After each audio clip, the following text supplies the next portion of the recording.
From and into the fire. Fascist elements in post-World War II Europe. I am pleased to reproduce here, with his permission, William Dorich's letter to the Hoover Institution. No other author whom I have published on the Free Nations website has had such a cruel family history at the hands of German Nazism and Croatian fascism as William Dorich. He lost 17 of his relatives during the Holocaust, who were burned to death in a Serbian Orthodox church in the village of Vojnik in 1942 by Croatians and their Nazi Catholic priests. Mr. John Rosian, Director, the Hoover Institute, 434 Galvez Mall, Stanford, California, 94305.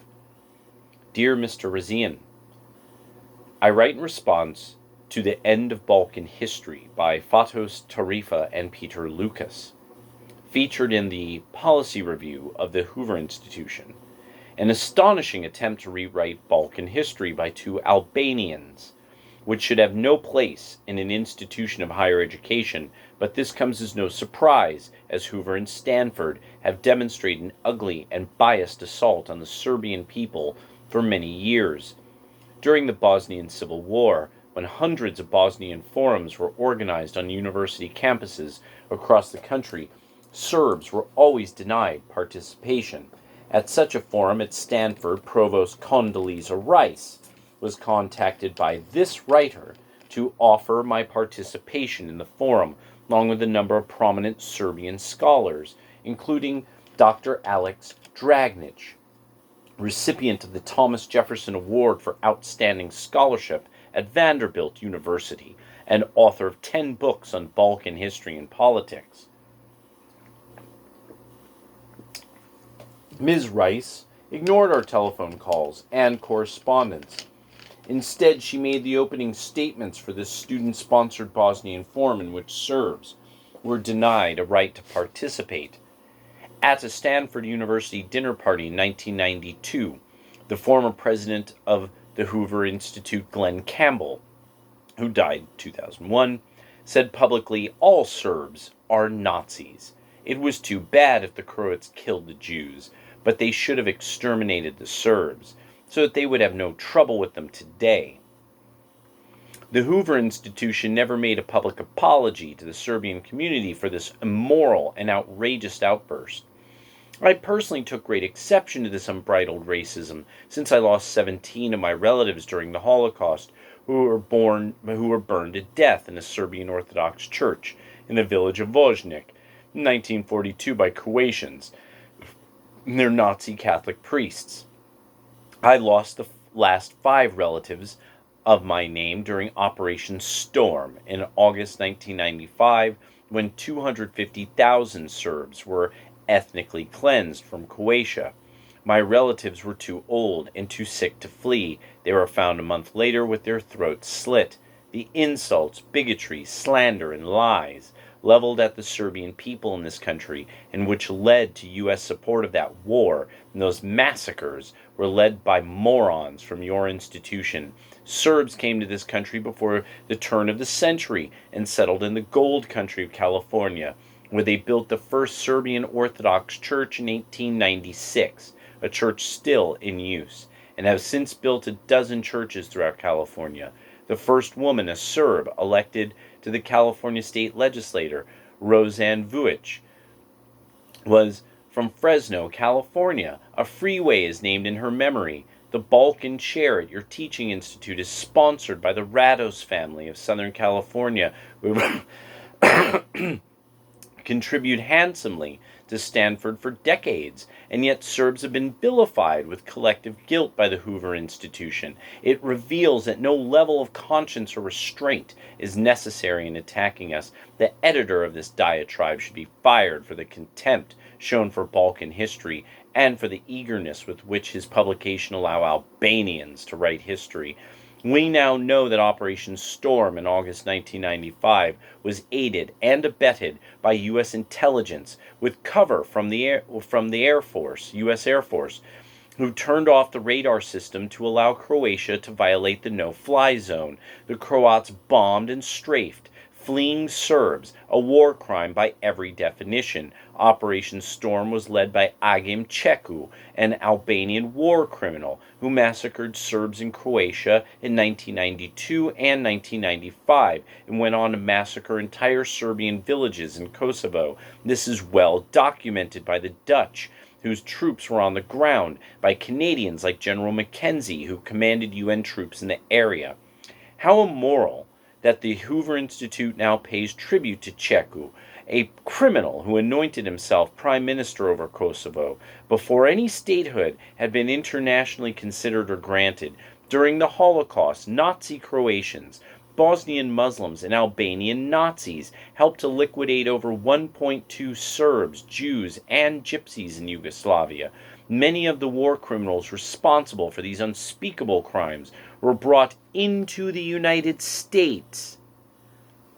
This is why I was making sure to start stacking up a few different things. If you just didn't see what I just read from the General's book. Through a secret project called Bloodstone. Dig it! Whoo! Thousands of these war criminals were on the payroll of the CIA. Bloodstone became more than an umbrella organization that converted Nazi criminals into U.S. agents for sabotage and assassination operations in exchange for U.S. citizenship. One of the ringleaders of this ugly policy was none other than Evron Kirkpatrick, the late ambassador's husband. These efforts were directed by Robert Lovett, who later became the Secretary of Defense, and Frank Wisner, who headed the lobby effort for Bloodstone within the National Security Council. Wisner's memos to the Department of State, PPS 22-1, March 4, 1948, March 17, 1948, and May 26, 1948, are registered documents marked secret and clearly indicate Wisner's activities. I should remember to cross-reference that. Wisner. Further evidence and, Frank Wisner. It's the National Security Council. Further evidence and documents indicate that in the original group of émigrés, some 250 such experts were brought to the United States, 100 of them to work for the Department of State, primarily at Charles Thayer's Voice of America, while remaining were dispersed in the armed forces. In one original Bloodstone document, it reads, unvouchered funds in the amount of $5 million should be made available by Congress for the fiscal year 1949 to a component of the national military establishment. The N, the M, and the E are all capitalized. Upon receipt, the component should immediately transfer the funds to the Department of State, which should be responsible for the secret disbursement of these funds, in view of the fact that the problem is essentially one of a political nature, as to conceal the fact their source is the U.S. government. Unquote. This proposal was approved on June 10, 1949 by SANACC, which stands for State Army Navy Air Force Coordinating Committee. This initiative was originally promoted by George Kennan, see above, a post-war apologist for and a promoter of German civilization, helped to end the denazification program, and Frank Lindsay. Frank Lindsay served during the war as OSS liaison to Tito's guerrillas in Yugoslavia. He later became the chief of the Office of Policy Coordination, in charge of behind-the-lines guerrilla actions in Eastern Europe between 1949 through 51. In 1968, President Nixon named Lindsay head of a secret task force on CIA reorganization. Lindsay published a book entitled Beacons in the Night, his recollections of the time spent with Tito's forces. The book was published by Stanford University Press, an institution in which many of these war criminals were warmly welcomed. In the list of Bloodstone's top officials, you will find individuals engineered U.S. Cold War strategy for every administration from 1945 to 1963. That list included 3 U.S. ambassadors to Moscow: George Kennan, Charles Bohlen, Bohlen, Llewellyn Thompson, Thompson, a director of the Voice of America, Charles Thayer, a director of Radio Free Europe, Howland Sargent, and 2 directors of the State Department Intelligence Section specializing in East Bloc affairs, W. Park Armstrong and Evron Kirkpatrick. Kirkpatrick mentioned Nikolai and Pope, Poppe, in particular as one of the scholars he was most proud to assist in placing in the CIA. Pope was the Soviets' head of intelligence for the whole of Asiatic USSR before he came to the U.S. and had supposedly defected directly from the USSR to the U.S. However, Everin's version of the story was a lie. Pope had been one of the Nazis' senior intelligence analysts and had spent considerable time working for the Germans in Berlin before striking a deal with Kirkpatrick and Bloodstone. Bloodstone's ability to circumvent U.S. immigration law existed for a good reason. Coming through legal channels, the majority of these Nazi war criminals and collaborators would have been denied entry into the United States. Just want to stop right here. John Loftus, American Nazi Secrets. He discusses that he found the FBI and whatever it was at the time that would have been referred to as immigration, had all had people put throughout them to change the spelling of people's names, or to like they Germanize or Russify or whatever it took to hide who these people were. While Pope was an intelligence expert and Hilger a high-ranking diplomat, a large number of Bloodstone recruits were from pro-Axis emigre organizations. At least 6 high-ranking Albanian emigres had backgrounds as leading Nazi collaborators. Midhat Frasheri was head of the Albanian Nazi collaborationist organization Bali Kombatar. Stanford University's Mark Truitt, in his doctoral thesis, disclosed the relationship of Albanians and the CIA. Some of these individuals included Jafar Deva, Minister of the Interior, the Italian fascist occupation regime in Albania, Hasan Dosti, Minister of Justice in the pro-fascist government, Mustafa Merlika Kruja, the Albanian premier from 1941 through 43. It was more than apparent that the Kirkpatricks did not discriminate about the company they kept. Once inside the United States, Deva, Dosti, and Frasheri, along with several others, established the National Committee for a Free Albania, which was substantially financed by the CIA, with funds laundered through Radio Free Europe. What is shocking about the 2 writers of this ugly assault on the Serbs is the skill with which they rewrite history with impunity, and how it seems to have the blessing of the Hoover Institute. When Albania was formed as a country after the First World War, the Kingdom of Serbs, Croats, and Slovenes was formed in 1918. Albanians represented less than 5% of what became Yugoslavia. Now Americans are being told the grotesque lie that the 1,500 Serbian churches built in Kosovo since the 12th century were Albanian Catholic churches seized by the Serbs and converted into Orthodox churches. After 9/11, over a 4-year trial at The Hague, disproving genocide and ethnic cleansing of Albanians in Kosovo, something the murdered reporter Daniel Pearl uncovered as early as 1999. See Wall Street Journal, 31st of December, 1999. The Albanian lobby has managed to align American interests with the Al-Qaeda-trained Kosovo Liberation Army, well known as a terrorist organization. Americans are being spoon-fed into believing these Albanians are interested in ethnic harmony, multiculturalism, and democratic principles. Albanians have displayed their real feelings about independence.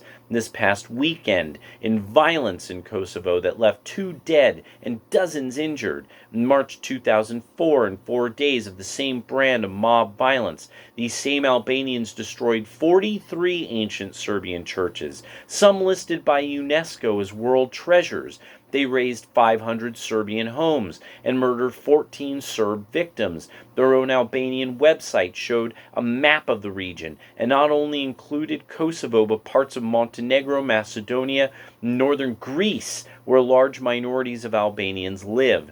Is the Hoover institution really this naive not to face the fact that Albanian ambitions point directly to a greater Albania?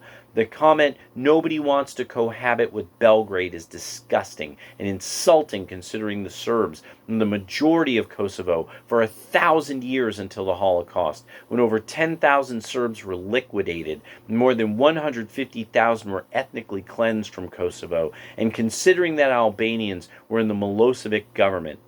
Tito forbade their return, giving Serbian land to Nazi collaborators. When Tito granted autonomy to Albanians in 1974 without a single vote of the Serbian people, Albanians began their assault on the remaining Serbs by banning the use of the Serbian language. The Albanian authorities removed over 2 million books on Serbian religion, history, and music from Kosovo schools and libraries and burned them. From 1974 to 1989, more than 125,000 Serbs were forced from Kosovo by the rape of Serbian nuns and Serbian girls that your writers cleverly ignore. In 1989, a gang of teenage goons and thugs nearly beat to death the 79-year-old Serbian bishop of Kosovo. They led animals into his church to defecate on the altar. They urinated on the walls. They scribbled obscenities over the 12th century frescoes. Today that bishop is the patriarch of the Serbian church. In spite of the fact that he spent 3 months in intensive care from this beating, he refused to press charges. As you are a person involved in higher education, I end with the final example, the level to which the Albanians stoop in their hatred of the Serbs. Although their murders do not stop at Serbs, Jews and Gypsies being equally unacceptable to them, not only have Albanians destroyed 150 Serbian churches in the past 6 years, their behavior under autonomy speaks volumes about what they will do to achieve their goals of an ethnically pure state. And let us not ignore the fact that 40% of the Albanians in Kosovo are illegal aliens who cross the border from Albania into Kosovo as easily as Mexicans who cross our border each night in San Diego. In the 1970s, Albanologists spread rumors that they were on the verge of finding archaeological evidence the Albanians were direct descendants of Illyrians. Millions of dollars came in from Tirana, Iran, Saudi Arabia, and Turkey, but no such evidence was found. During the construction of the dam on the Fierza River project, which flooded parts of Metohija, in the archaeological remnants were discovered remains of flooded Verbenica. The Kosovo Albanian experts immediately believed it a godsend. They had finally found their traces in an Illyrian settlement. The money came pouring in for additional research. Meanwhile, the discovery turned out to be remnants of Slav culture. Suddenly, all financial assistance was discontinued and the project was abandoned. The Albanian authorities in control, people like Professor Ismaili of Pristina University, who did not believe the Serbs deserved enlightenment of these discoveries, made sure the site was sunk in the newly created lake. I would think that Stanford University and the Hoover Institute would be appalled at such anti-intellectual behavior, but apparently there is no depth to which you will not stoop to further demonize the Serbs, who are American allies in 2 world wars, as you defend Albanians, the majority of whom were Nazi collaborators, who would not know a democratic principle if it smacked them in the face. Striving for an ethnically pure Albanian Kosovo state in the heart of Europe is repugnant. especially when a major American teaching institution provides the means to achieve such a goal through unbridled propaganda and hate speech. Shame on you, Mr. Razian, and shame on the Hoover Institution. William Dorich, Los Angeles, California. The writer is the author of 5 books on Balkan history, including the 1992 book Kosovo, co-written by Dr. Thomas Emmert, Reverend Bishop Atanasijevtik, Jevtik, Dr. Alex Dragnich, another reverend, Mateja Matejic, Archimandrite Dositei Obradovich, Dmitri,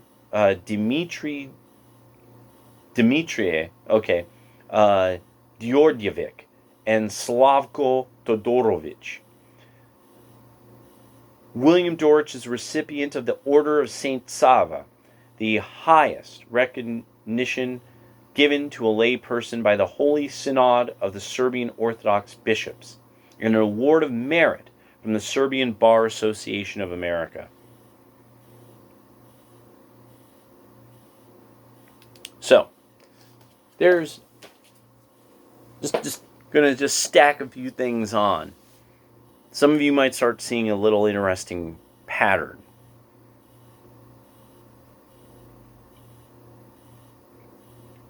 POP, National Security Council. Interesting. All right, later.